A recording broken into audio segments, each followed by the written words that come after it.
Now we're going to simulate some inflammation inside the alveolar sac by adding a little baking soda to vinegar. Let's see what happens. And inside the alveoli is a little bit different, but we're just trying to simulate.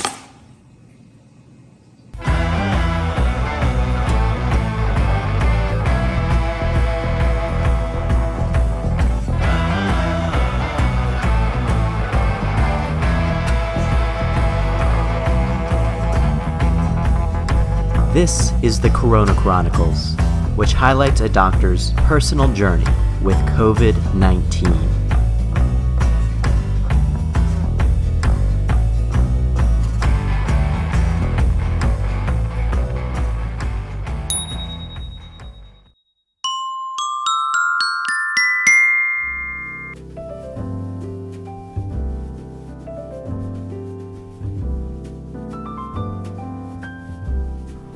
Hi everyone, I'm Michael Carr.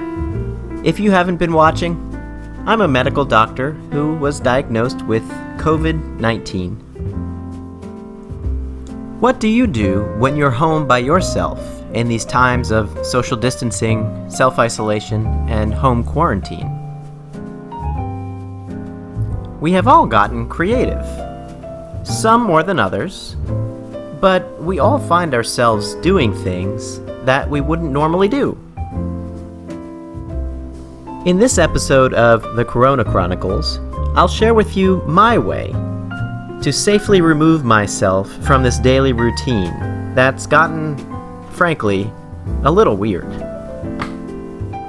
Is he gonna toss the shoe? There it is. Hello everyone, and welcome back to my neighborhood. Thank you for returning to watch the Corona Chronicles. Today, we're going to talk about something that's really important related to the COVID pandemic, feelings. Can you think of one way that coronavirus has been difficult for you? I can talk a little bit about my feelings.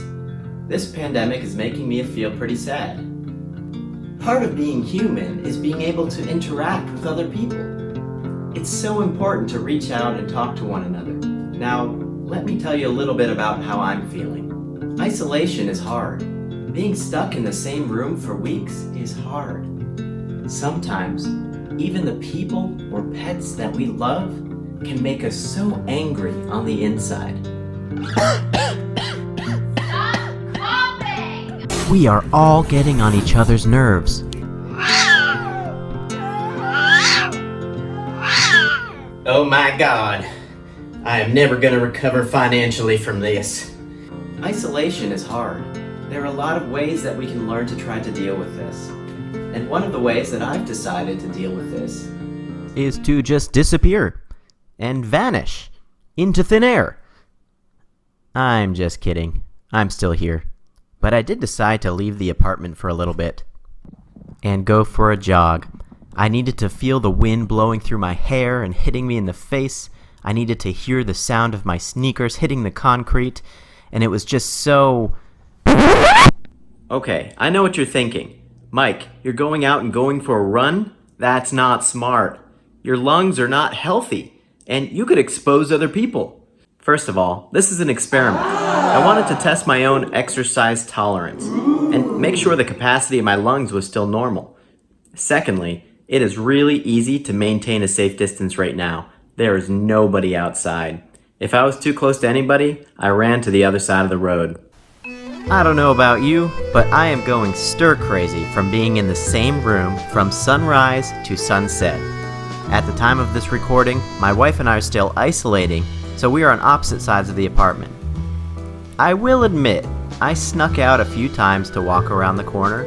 I wore my mask, and even a slight uphill incline, I was feeling some shortness of breath. So what did I do? I went for a run to test it out. First, things were going okay. At this point here, I'm experiencing profound air hunger. It felt like I just ran an ultramarathon and then tried to summit Mount Everest. Okay, walk it off, Mike, walk it off. Just kidding. Okay, so let's look at this a little bit further. Why the heck am I so short of breath when I try to go for a quick jog? Well, remember my lungs? Let's zoom in on them a little bit.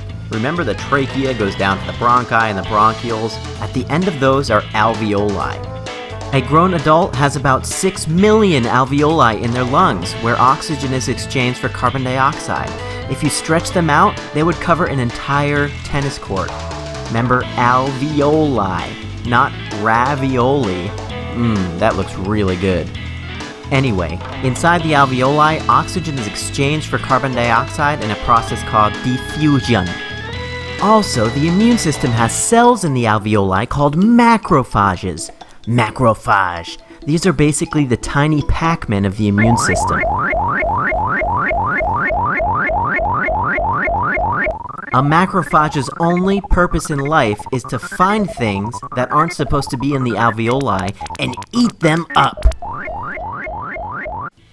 After inhaling things that are not supposed to be there, they get really big and engorged and angry, and they release all kinds of chemicals to recruit other cells to come in, and that causes all kinds of inflammation inside the alveoli. Now normally these Pac-Men eat bacteria, they eat pollen, they eat coronavirus. They basically eat anything that's not supposed to be in the lungs. And when they get inflamed and they release these chemicals, they call all kinds of other cells to the scene, and the alveoli just keep getting more and more inflamed. Oxygen can't get in. Carbon dioxide can't get out. Diffusion is inhibited. So to demonstrate the concept of diffusion, we're going to take a look at what happens in the alveolar sac. This tea bag is going to demonstrate a little alveoli, and this is going to demonstrate your bloodstream. What happens normally? As you'll see, the oxygen begins to diffuse out of the alveolar sac into the bloodstream, just like tea. Look at all that oxygen.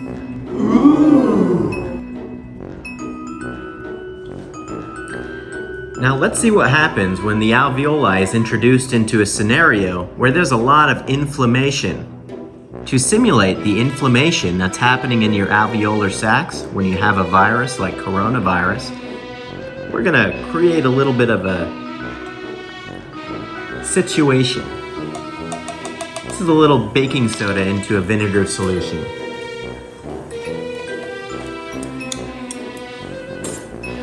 Here's our inflammation. Alveolar sac in an inflammatory environment. Diffusion is inhibited. It's not turning green. The oxygen can't get out of the alveolar sac because of all the inflammation. Oh my God. Now let's say you wind up in a hospital. There's a device that we can put on your finger called a pulse oximeter that measures the amount of oxygen that's bound in your red blood cells. We want this number to be between 94 and 100% in most people. I'm looking pretty good. Now, if you have shortness of breath at rest or with a little bit of exertion, you should really get in and be evaluated by a doctor. And running while you have coronavirus is not advisable. Now, what's going to happen inside the alveoli is a little bit different, but we're just trying to simulate.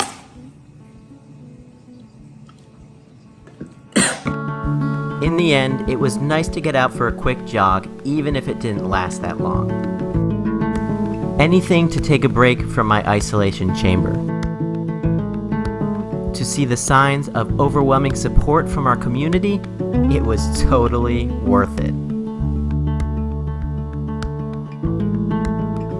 For now, these cloudy days and troubling times may seem endless, but in the near future, we'll look back and it will seem like a blur.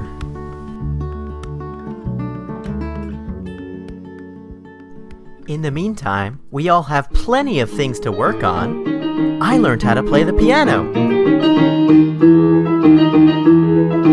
And guys, it's really not that hard.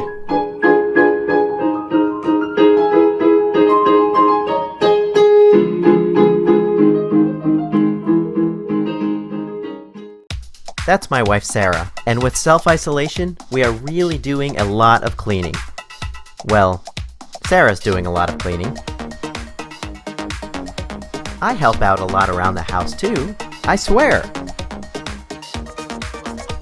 We are also taking this time to focus on our own physical fitness.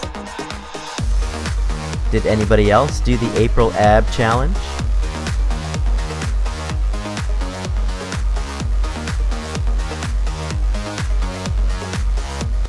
That really sucks. I learned a few more songs on the piano. And some are better than others.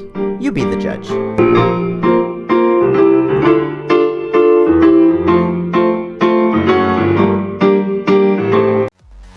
In general, we have both been extremely productive with cleaning and exercise. Especially Sarah.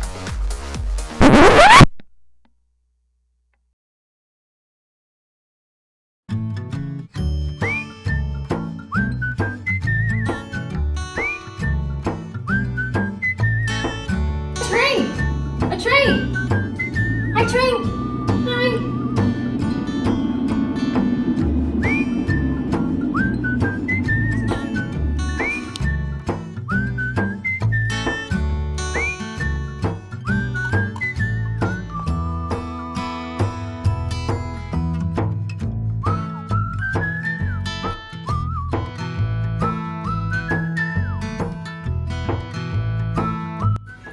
It's Carol Baskin. What can I say?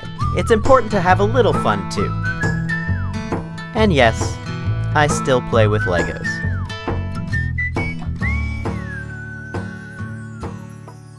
Next time on the Chronicles. Welcome back. Today, we're going to ask a professional about pets and COVID-19.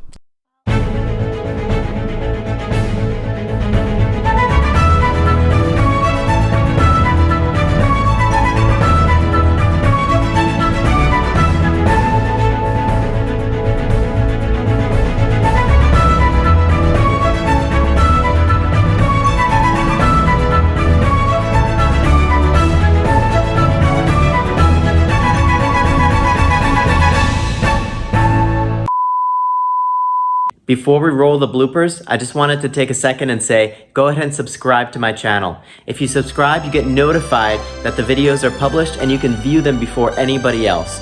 And you can subscribe to my channel by going to the channel page right here and clicking on this little red button and then turning on the alert symbol. Thanks so much.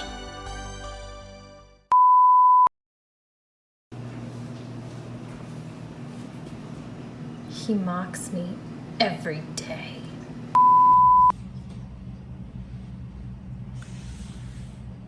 How are you doing today? I'm fine. I see your true colors. That's why I love you. So don't. Go get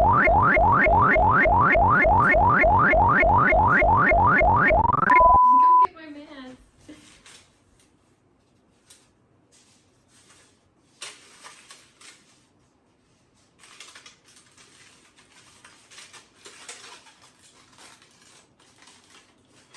Yep. Beans and I just finished watching the Tiger King series. In my professional opinion, those people are nuts. It's Carol Baskin. Carol Baskin. No animals were harmed in the production of this film.